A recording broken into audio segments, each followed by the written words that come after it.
Assalamualaikum warahmatullahi wabarakatuh. Perkenalkan, saya atas nama Jul Merlita Malia. Saya akan membawakan sebuah cerita dari Nusa Tenggara Barat yang berjudul Teh Godek-Godek dan Tuntel-Tuntel.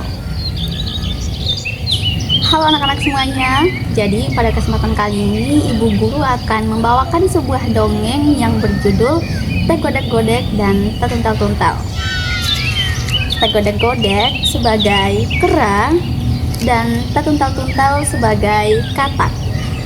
Penasaran sama ceritanya? Ayo simak dengan baik. Di sebuah hutan yang sangat rindang dan sejuk, tinggallah dua sahabat yang lucu.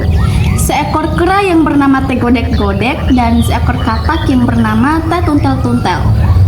Anak-anak tahu nggak kenapa namanya Teh Godek-Godek? Karena dia itu suka sekali goyang-goyang waktu duduk. Coba deh anak-anak ikutan goyang kayak Teh Godek-Godek, pasti lucu. Nah, Teh Tuntel-Tuntel ini tinggalnya di tepi sungai, sedangkan Teh Godek-Godek itu tinggalnya di sebuah hutan di tepi sungai.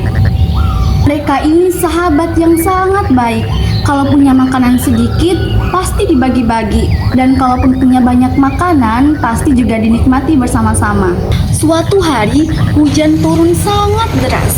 Masyarakat Sasak bilang hujan itu namanya belabur dasa, hujan yang gak berhenti-henti. Saking derasnya, sungai meluap sampai airnya masuk ke dalam hutan.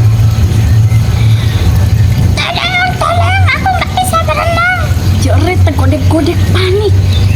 Tapi lihat, Teh Tuntel-Tuntel malah tertawa. Asik hujan-hujan begini enaknya main air. Kira-kira siapa ya yang lebih berani menghadapi banjir? Yaps, jawabannya benar, Teh Tuntel-Tuntel. Karena banjirnya semakin lama semakin gede, akhirnya Teh Godek-Godek jadi khawatir. Ia lalu bertanya pada sahabatnya, Teh Tuntel-Tuntel, bagaimana ini? Banjirnya besar sekali. Tenang Teh Godek-Godek, jawab Teh Tuntel-Tuntel. Karena sekarang musim hujan, bagaimana kalau kita cari pohon pisang yang hanyut, nanti kita tanam sama-sama. Kalau kita dapatnya satu, nanti kita bagi dua pohon pisangnya. Wah, ide bagus Teh Tuntel-Tuntel. Ayo lakukan sekarang, seru Teh Godek-Godek yang akhirnya merasa lega. Mereka pun pergi ke tepi sungai untuk menunggu pohon pisang yang terbawa arus banjir. Lama sekali mereka menunggu, akhirnya terlihatlah sebatang pohon pisang yang hanyut. Pohon pisangnya mendekat pada Teh Godel-Godel dan Teh Tuntel-Tuntel. Teh Tuntel-Tuntel, itu dia pohon pisangnya. Siapa yang mau berenang mengambilnya? Tanya Teh Godek-Godek. Kamu saja Teh Godek-Godek, jawab Teh Tuntel-Tuntel dengan santai. Padahal dia tahu kalau Teh Godek-Godek tidak bisa berenang. Aku mana bisa, aku kan gak bisa berenang di air. Kamu saja Teh Tuntel-Tuntel, balas Teh Godek-Godek. Teh Tuntel-Tuntel menjawab. Baiklah kalau begitu, kata Teh Tuntel-Tuntel. Nanti kalau aku sudah ke tepi, kamu dorong aku ya, kemudian kamu pegang erat-erat. Oke, siap, jawab Teh Godek-Godek. Lalu, biur, Teh Tuntel-Tuntel pun melompat ke dalam air dan berenang untuk mengambil pohon pisang itu. Tak lama kemudian, ia berhasil mendorongnya ke tepi sungai dan membawanya ke atas. Nah, Teh Godek-Godek sudah kudapat, seru Teh Tuntel-Tuntel. Asik, sekarang bagaimana caranya kita bawa dia ke tepi sungai? Tanya Teh Godek-Godek. Kemudian, Teh Tuntel-Tuntel berkata, sini aku bantu dorong dari air, kamu tarik dari tepi ya, kata Teh Tuntel-Tuntel. Mereka berdua akhirnya pun bekerja sama mendorong dan menarik pohon pisangnya sampai ke tepi sungai. Mereka kemudian beristirahat sejenak. Kemudian Teh Godel-Godel bertanya, nah, Teh Tuntel-Tuntel, pohon pisangnya kan cuma satu. Bagaimana cara kita membagi pohon pisang tersebut? Tanya Teh Godek-Godek pada Teh Tuntel-Tuntel. Teh Tuntel-Tuntel akhirnya pun berpikir sejenak dan menjawab, bagaimana kalau kita bagi dua? Kamu dapat bagian ujungnya, aku dapat bagian pangkalnya, kata Teh Tuntel-Tuntel kepada Teh Godek-Godek. Kenapa aku bagian ujungnya? Kan nggak bisa tumbuh, protes Teh Godek-Godek. Justru bagian ujung itu kan sudah ada daunnya, pasti lebih cepat tumbuh dibandingkan dengan pangkalnya, jawab Teruntal-tuntel. Enak juga ya, kata Tergodek-godek setuju dengan pernyataan Teruntal-tuntel. Akhirnya mereka pun memotong pisangnya menjadi 2 bagian. Teruntal-tuntel menanam bagian pangkalnya, kemudian Tergodek-godek menanam ujungnya. Teruntal-tuntel akhirnya menanam pohon pisangnya di tanah yang subur, sedangkan Tergodek-godek malah menggantungnya di pohon asam. Nah, anak-anak, menurut kalian pohon pisang siapa yang akan tumbuh terlebih dahulu? Kenapa begitu? Yaps, betul sekali. Pohon pisang yang ditanam di tanah karena akarnya bisa menyerap air dan nutrisi, sedangkan pohon yang hanya digantung di pohon pisang itu tidak bisa tumbuh sama sekali. Beberapa bulan kemudian, pohon pisang milik Teruntal-tuntel tumbuh subur dan mulai berbuah. Tapi tidak dengan pohon pisangnya Tergodek-godek. Bukannya berbuah, malah pohon pisangnya menjadi busuk. Akhirnya karena melihat hal tersebut, Tergodek-godek melakukan perbuatan yang curang.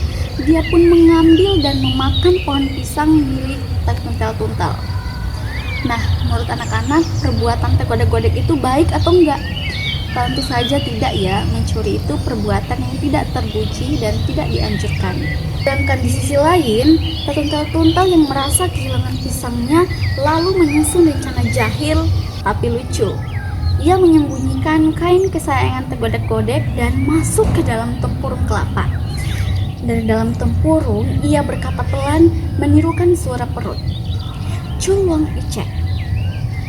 Tergodek-godek yang sedang mencari kainnya tiba-tiba mendengar suara aneh itu. Ia kaget bukan main. Anak-anak coba bayangkan, kalau tiba-tiba perut kalian bisa berbicara sendiri, kalian takut nggak? Tergodek-godek semakin penasaran. Ia mendekati sumber suara. Suara apa itu? Suara apa itu? Gumam Tergodek-godek ketakutan.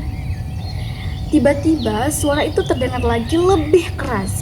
Tergodek-godek semakin panik. Ia mengira ada makhluk aneh yang bersembunyi di dekatnya. Ia terus mencari-cari di mana sumber suara itu sambil berteriak memanggil Teruntal-tuntel. Teruntal-tuntel kembali menjawab dengan suara perut. Cuy. Tergodek-godek semakin bingung. Ia terus berputar-putar mencari sahabatnya dan suara aneh itu. Karena merasa lelah, ia akhirnya duduk di atas sebuah tempurung kelapa tanpa tahu kalau di dalamnya ada Teruntal-tuntel. Teruntal-tuntel akhirnya keluar dari persembunyiannya. Ia lalu mengambil batu dan memukul Tergodek-godek hingga ia pingsan. Setelah pingsan, Teruntal-tuntel punya ide jahat. Ia mengambil daging Tergodek-godek dan membuatnya menjadi manisan. Lalu, Teruntal-tuntel berjualan manisan itu di hutan. Kera-kera lain datang dan membeli manisan itu dengan lahap. Mereka tidak tahu kalau manisan itu terbuat dari daging teman mereka sendiri. Setelah manisan itu habis, Teruntal-tuntel berteriak, "Kalian makan daging teman kalian sendiri!" Kera-kera lain marah dan mengejar Teruntal-tuntel. Karena dia seekor katak, Teruntal-tuntel akhirnya melompat ke sungai dan bersembunyi. Kera-kera menunggu sangat lama, tapi Teruntal-tuntel tidak pernah muncul lagi. Nah, begitulah akhir cerita persahabatan antara Teruntal-tuntel dan Tergodek-godek. Jadi anak-anak, pelajaran apa yang bisa kita ambil dari cerita Tergodek-godek dan Teruntal-tuntel ini?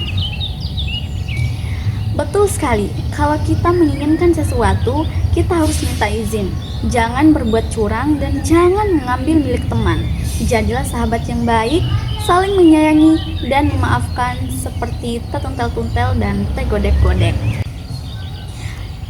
Demikianlah dongeng yang dapat Ibu Guru sampaikan pada kesempatan kali ini. Semoga bermanfaat untuk anak-anak semuanya. Sekian, wassalamualaikum warahmatullahi wabarakatuh.